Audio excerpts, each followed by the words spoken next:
the risk of being called broke, I gotta ask. Can we all admit that this tipping has gotten out of control? And don't get me wrong, restaurants, I get it. Waitresses, waiters, I know y'all only making about 45 cents an hour.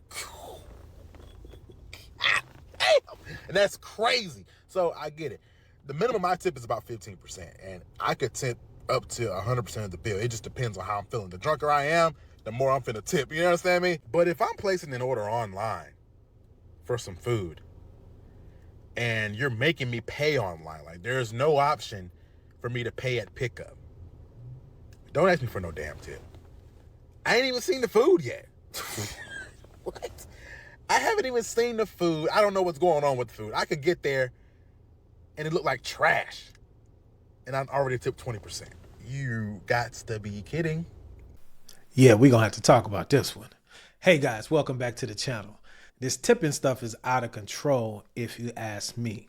Last month, I was working with a family and working on getting them approved for a home loan coming up here in the new year. Long and short, after going through their bank statements, I found about $490 worth of subscriptions.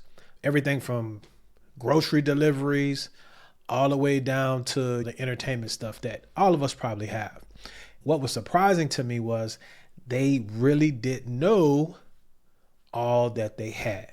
If you're tired of your card or your statement getting hit with $2.99, $5.99, $9.99, $14.99, $22.99, and you're not sure because you've forgotten because of all of the busyness that a lot of folks are dealing with today, this is the video for you. You want to stay to the end because we're going to provide some solutions that you can use. And then I'm also asking the community to weigh in on tips and tricks that we can implement to help us get off of this digital crack, if you will, and only use what it is that we need to use. Hi, my name is Robert, and on this channel, we simplify the home loan process. So with anything, guys, you always have to understand the origin, how it all began. We put together some history so you can understand where tips and the tipping culture has come from. Check it out. In order to understand where we are, we got to go back in time to the beginning and origins of tipping in the United States. And it all began in the early 1800s when wealthy Americans traveled to Europe. And it's there that they were introduced to the concept. Tipping originated in Europe as an exchange of money from master to serf, where masters would reward their servants with a little bit of extra coin for doing a good job at their job. And when wealthy Americans on vacation to Europe who observed this returned back to the United States, they brought this tradition of tipping with them as a flex. Ah, yes, excellent work. Buy yourself something nice, peasant. When this started in the early 1800s in the United States, it was seen as insulting. It was this thing that rich people did to flex on people lower than them, and it was done in bad taste. But despite its negative connotation, there's a reason that tipping took off in the 1800s. Because in 1863, a major change to the American economy made tipping the perfect loophole for businesses to continue saving on labor and avoid change. Because when the 13th Amendment was passed, millions of former slaves entered a workforce where opportunities were scarce to begin with, and former slave owners and their associates who didn't pay these people during the age of slavery weren't about to start paying them fairly now. So in an effort to quietly continue the practice of slavery, many institutions and businesses hired former slaves with ridiculously low wages plus the opportunity to accept tips. And this practice grew in popularity in the South until pretty soon the entire service industry jumped on the bandwagon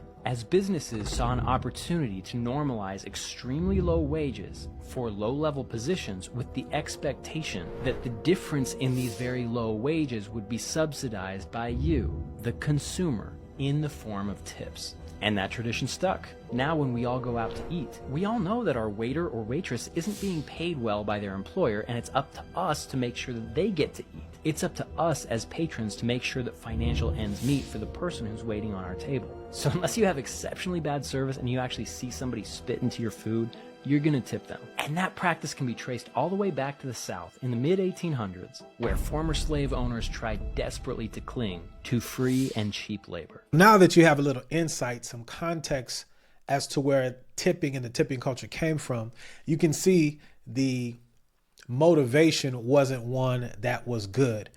Fast forward to today, there's a lot of guilt being placed on people, and it's just gotten out of control.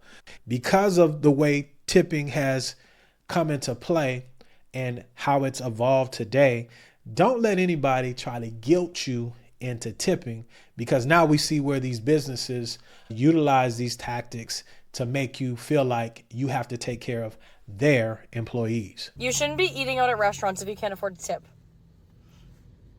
Don't you mean you shouldn't have a company with employees if you can't afford to pay them a living wage? Isn't that what you meant to say?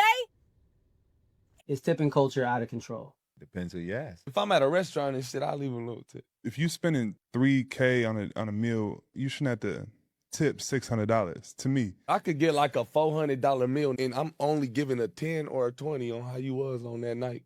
Like, that's how I rock for real. Unless I really like, I'm trying to flatter some shit, I'll leave a little hundo out there or something. So you leave 20% every time? Yeah. Standard. That boy's different. So while we're talking about the insane ways people are trying to get our money these days, let's discuss tipping. Now, I'm a big tipper. I don't have a problem tipping. I've done the jobs, waitress, housekeeper, all those kind of things that people tip for. But these days, people want to be tipped for doing their job.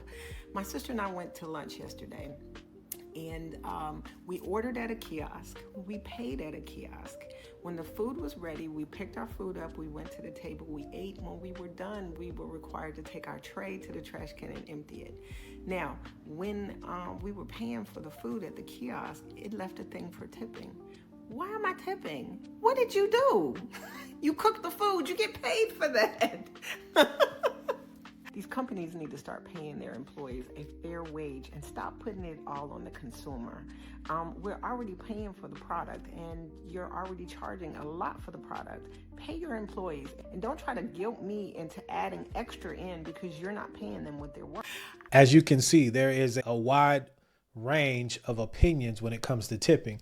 Depending on who you are, as we used to say back in the day, it ain't tricking if you got it. A lot of athletes or wealthier people might tend to tip, and then you have some that have money that they draw a line in the sand as far as how much to give, because at the end of the day, I think that's why a lot of entertainers and athletes end up broke, because you have to manage your money, man, and then it's not until you have any that you understand that. So weigh in on the video topic. I love to get your opinion. As always, speak your mind, but just do so respectfully. If you're someone that has managed to get rid of all of the fluff and you're saying, hey, Robert, I'm ready to take that first step to getting onto the property ladder to own my own home, and you would like to have a conversation to see if we're a fit, my contact information is in the description below. We love to talk to see if we could work with one another. My time is up, but I thank you for yours. As I always say, let's be good to one another. Let us let grace abound. Watch these 2 videos next, and until the next time, indeed, y'all stay blessed.